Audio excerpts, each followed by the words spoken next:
Hey y'all. So we are in a new book of the Bible and we are starting with Philippians, the book of Philippians. We're in that one now. So let's go ahead and start in Philippians chapter 1, the chapter context. So chapter 1 includes major themes of Paul's letter. A large portion of the passage is given to thanking the Philippian church for their loyal support of Paul. Paul also encourages them with a reminder that good and bad, good or bad, anything.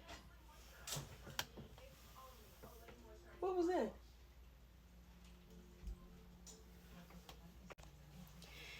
Good or bad, anything a Christian experiences, anything a Christian experiences can be used for the glory of God. This sets the tone for the rest of the letter, where Paul continues to stress the importance of living out the Christian life. This, he says, starts with having a proper attitude and approach.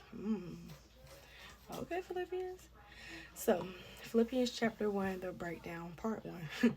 The chapter includes a brief introduction, Philippians 1 through 2, followed by 3 key sections. First, Paul gives thanks and prayer on behalf of the Philippian Christians, Philippians 1 3 through 11. Second, he focuses on the expansion of the gospel, Philippians 1 12 through 18. Third, he emphasizes that for the believer to live in Christ is to die, and to live is Christ, and to die is gain. Okay. Philippians 1:19 through 30. Along the way, Paul explains that how a Christian lives is a reflection of what they set their minds on. He stresses the importance of rejoicing in joy and connects the faith to concepts such as glory. Paul is certainly interested in thanking the church at Philippi for their generous support. At the same time, he is concerned about some negative influences, including false teachers and arrogance within the church itself. The introduction, Philippians 1 through 2, names Paul and Timothy as authors, defines the letter's audience, and adds a brief greeting.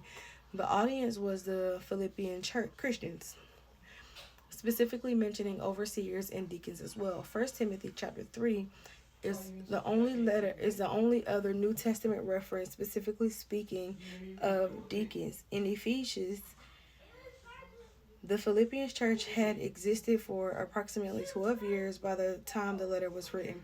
In those years, the members had matured in learning and leadership.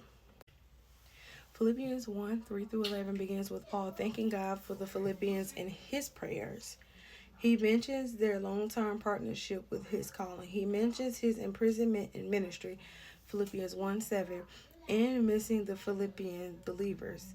He also encourages them to grow in love for one another. Just as the Apostle John emphasized love in his letters, Paul uses this section to stress the importance of Christian love in the life of a believer. So Philippians 1:12 through 18 shares how Paul's imprisonment was helping spread the gospel. All of the guards knew about his faith. Philippians 1:13. So Paul was clearly willing to preach to his own captors. As a result, other believers grew in boldness to speak about Christ. Philippians 1:14. Interestingly, Paul notes that some of those who spoke about Jesus did so for false motives.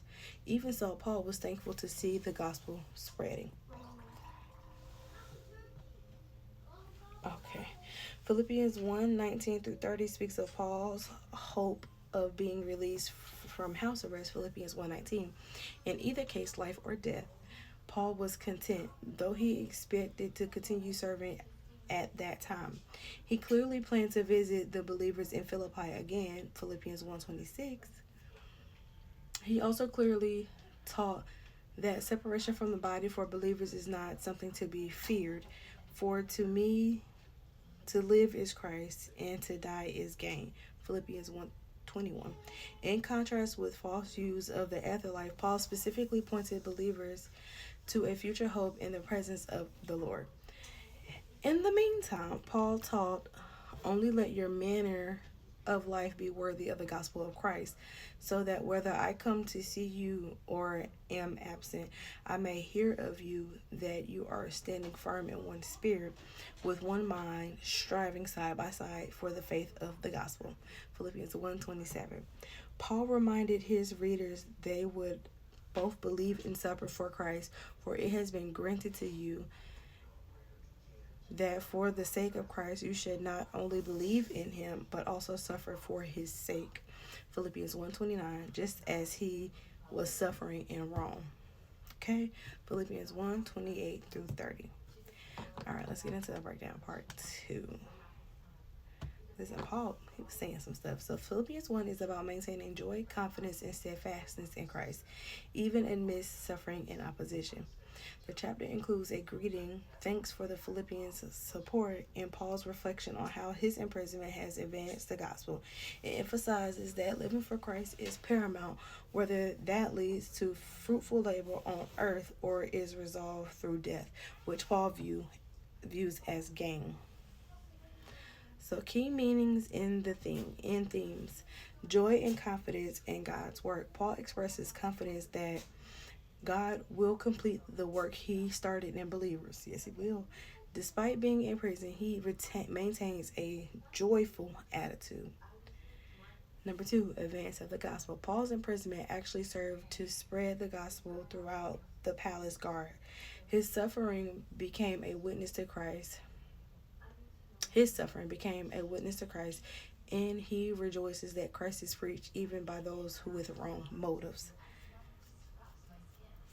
The next one, number 3, is to live as Christ, to die as gain. This central idea explains that Paul's entire life is to magnify Christ. So is ours. To live as Christ. For Paul, living means living for Christ, which involves fruitful labor to help others grow in their faith and joy. Period. To die is gain. The prospect of death is not a loss, but a gain, because it means being with Christ. Come on, Paul. Exhortation to live worthily. Paul encourages the Philippians to stand firm, to live in a manner worthy of the gospel, and to be united in faith without fear, even in the face of opposition.